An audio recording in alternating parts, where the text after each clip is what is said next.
Sveiki, mani sauc Edgars un es esmu web projektu vadītājs.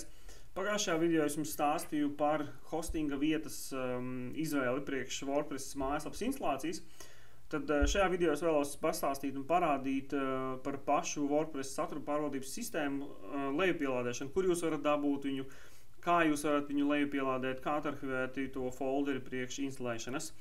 Tā pamatdoma WordPress instalācijai ir tā, ka tas būs kā pamats jūsu mājaslapai, tas būs kodols, uz kura jūs būvēsiet apkārt pēc tam mājaslapu, teiksim, veidosiet sadaļas klāt, jaunas liksiet, publicēsiet attēlus iekšā, pievienosiet kaut kādas galerijas, pievienosiet savus produktus, pakalpojumus. Un, lai jūs to visu varētu darīt, tad jums ir jāiet uz WordPress mājaslapu, jāielādē šie faili, un pēc tam būs jāuzstāda uz serveru un jāuzinstalē. Bet to es pastāstīšu jums pēc tam citos nākamajos video.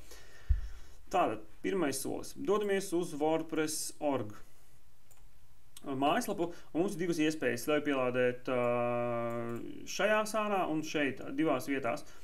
Pati instalācija ir, teiksim, iespējams ielādēt ir daudz dažādās valodās, gan latviešu, gan angļu, gan krievu valodā. Par cik, teiksim, no manas pieredzes tā WordPress instalācija viņa nav ideāli iztulkota, es izvēlēšos šoreiz angļu valodā lejupielādēt, bet ja jūs, teiksim, savām vajadzībām, savam uzņēmumam vēlēties izveidot mājaslapu, un tas tulkojums nav tik slikts kvalitātes, tad es domāju, ka jūs varat arī droši ņemt latviešu valodā, bet es šoreiz izvēlēšos angļu. Tātad spiežam uz Download WordPress 4.4.2, kas jūsu gadījumā jau varētu būt nākamā versija, kad jūs skatīsieties šo video. Spiežam vēlreiz labajā malā uz Download WordPress. Pēc kāda mirklīša viņš piedāvā saglabāt failu. Nospiežam uz darba virsmas, vai jūs kādā citā vietā varat to darīt, un spiežam Save, kas nozīmē saglabāt. Paiet ļoti ātrs mirklis, jo tā instalācija ir ļoti maz, 7 megabaiti. Un viņš jau ir lejupielādējis. Dodamies uz darba virsmu un redzi šeit atradīsiet folderi. Dubultklikšķis ar kreiso taustiņu. Un jums ir, kur atverās WordPress instalācija. Faili, nospiežam Extract un šie faili atarhivēsies. Tā viņa, kur varās vaļā. Kamēr viņi varās vēl pastāstīt, tā programma, ko es izmantoju atarhivēšanai, ir 7-zip.org, 7zip saucās, un jūs varat šeit lejupielādēt to programmu, lai var dabūt vaļā tos failus. Bet zip formāts parasti ir pieejams datorā pēc noklusējuma un nevajadzētu būt problēmām ar jau datorā pieejamo programmu atvērt. Īpaši, man liekas, kaut 8. Windowsam, 7. arī tas bija, man liekas, 10. tas pats. Tātad, faili ir lejupielādējušies. Šeit ir mapīte, varam vaļā. Kā jūs redzēsiet, tur nav daudz nekā iekšā, jo tas ir pamats, uz kura jūs pēc tam būvējiet.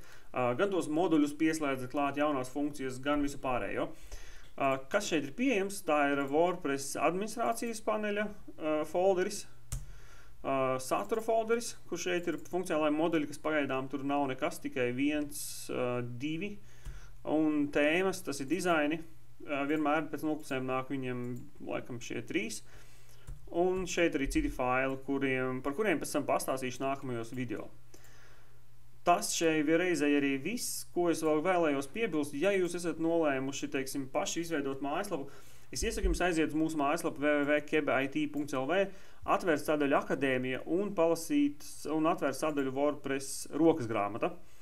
Šeit mēs esam izveidojuši zināšanu datubāzi, kurā ir viss izstāstīts par to, kā mājaslapu izveidot, kāda WordPress ir galvenās funkcionalitātes, kā administrēt mājaslapu, gan kā autorizēties, spraudņus pievienot, saturu, kā administrēt. Tur ļoti daudz noderīgas informācijas. Tas, ko jūs vēl varat darīt šeit, ir pievienot savus komentārus, nobalsot par satura kvalitāti, un mums tas feedbacks ir ļoti svarīgs, lai mēs varam uzlabot un lai mēs varam jums palīdzēt ar vien kvalitatīvāk to saturu izveidot.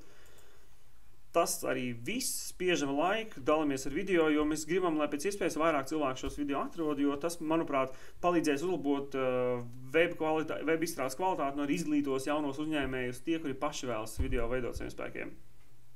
Līdz nākamajai reizei!